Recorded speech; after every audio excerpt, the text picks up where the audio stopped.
આજના સમયનો સૌથી મોટો પ્રશ્ન હાઈ બ્લડ પ્રેશર. આજે આપણે જોઈ રહ્યા છીએ કે મોટા ભાગના લોકો હાઈ બ્લડ પ્રેશરથી પરેશાન છે અને મોટા ભાગના લોકોને એવું લાગતું હોય છે કે બ્લડ પ્રેશર વધારે પડતું મીઠું ખાવાથી આવતું હોય છે.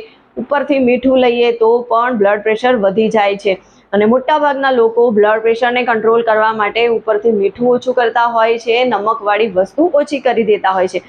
પણ શું તમે જાણો છો કે એકલું નમક ખાવાથી બ્લડ પ્રેશરમાં વધારો થતો નથી? બીજા ઘણા બધા કારણ હોઈ શકે છે તમારા શરીરની અંદર બ્લડ પ્રેશર આવવાના.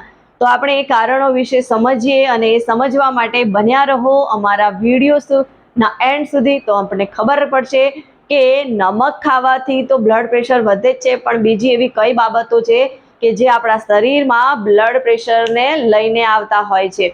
સૌથી પહેલા નંબર 1, આપણે પ્રોપર માત્રામાં ઊંઘ નથી લેતા તો પણ બ્લડ પ્રેશર આવતું હોય છે. ઊંઘ લેવી ખૂબ જરૂરી છે. જો યોગ્ય માત્રામાં આપણે ઊંઘ નથી લેતા અને આપણે ઉજાગરા વધારે કરીએ છીએ તો એની ઇફેક્ટ આપણા બ્લડના સર્ક્યુલેશન પર પડતી હોય છે અને એના કારણે બ્લડ ફ્લોમાં વધારો થાય છે. તેજીથી બ્લડ ફાસ્ટ રીતે સર્ક્યુલેટ થવા માંડે છે અને બ્લડ પ્રેશરનો પ્રોબ્લેમ આવી જતો હોય છે. એની સાથે સાથે આપણે સ્ટ્રેસ જો વધારે પડતો લઈએ છીએ અને વધારે પડતા સ્ટ્રેસના કારણે હોર્મોનમાં ગડબડી ઊભી થાય છે અને હોર્મોનની ગડબડી આપણી ધમનીઓની જે ગતિ છે એ વધારી દે છે અને એના કારણે બ્લડ પ્રેશર આવતું હોય છે. આપણે વધારે પડતા ચા, કોફી એટલે કે કેફીનવાળા પદાર્થોનું સેવન કરીએ છીએ તો એના કારણે પણ આપણા શરીરની અંદર હાઈ બ્લડ પ્રેશર આવવાની સંભાવના વધી જતી હોય છે. એટલે આપણે કેફીનવાળા પદાર્થો જે છે એનાથી બને તો દૂર રહેવું ખૂબ જ જરૂરી છે. અને એ સાથે સાથે જ જો તમે વધારે પ્રમાણમાં જે લોકોને ધૂમ્રપાનની આદત હોય છે, ધૂમ્રપાન, તમાકુ, આલ્કોહોલ આ બધી વસ્તુઓનું વધારે પડતું સેવન કરો છો તો એના કારણે તમારી ધમનીઓ સંકોચાઈ જાય છે અને બ્લડ ફ્લો સારી રીતે થતો નથી અને એના કારણે બ્લડ સર્ક્યુલેશનમાં પ્રોબ્લેમ આવે છે અને હાઈ બ્લડ પ્રેશરની પરેશાની આવી જતી હોય છે.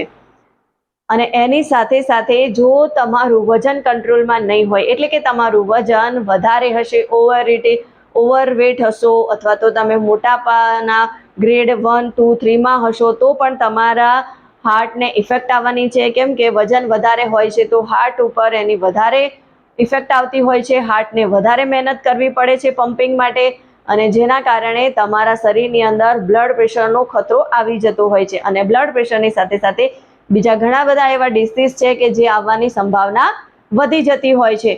જો તમે પણ હાઈપર ટેન્શનથી છુટકારો મેળવવા માંગતા હો તો તમારે તમારી લાઈફસ્ટાઈલની અંદર બદલાવ લાવવો ખૂબ જરૂરી છે અને આ જે રીઝન્સ છે એમાંથી કયા રીઝન્સના કારણે તમને બ્લડ પ્રેશરનો પ્રોબ્લેમ થાય છે એ પણ જાણવું ખૂબ જરૂરી છે અને એને મેન્ટેન કરવું ખૂબ જરૂરી છે. બ્લડ પ્રેશર આપણા શરીરની અંદર ના આવે એના માટે આપણે હેલ્ધી લાઈફસ્ટાઈલ અડોપ્ટ કરવી ખૂબ જરૂરી છે. જો તમે અથવા તમારી ફેમિલીની અંદર કોઈ હાઈ બ્લડ પ્રેશરથી પરેશાન છે અને એ તેની લાઈફમાં હેલ્ધી બદલાવ લાવવા માંગે છે તો તમે અમારા સાથે 1-to-1 કોલ બુક કરી શકો છો અને અમારા 3 દિવસના ફ્રી ટ્રાયલ સેશનને પણ જોઈન કરી શકો છો. વિડીયો ગમ્યો હોય તો એને વધારેમાં વધારે લોકો સુધી શેર કરો અને અમારી આ ચેનલને સબસ્ક્રાઈબ કરો. મળીશું નવા वीडियो સાથે. ત્યાં સુધી हैव अ ग्रेट डे. कुछ कर दिखाओ ऐसा कि लोग बनना चाहे आपके जैसा.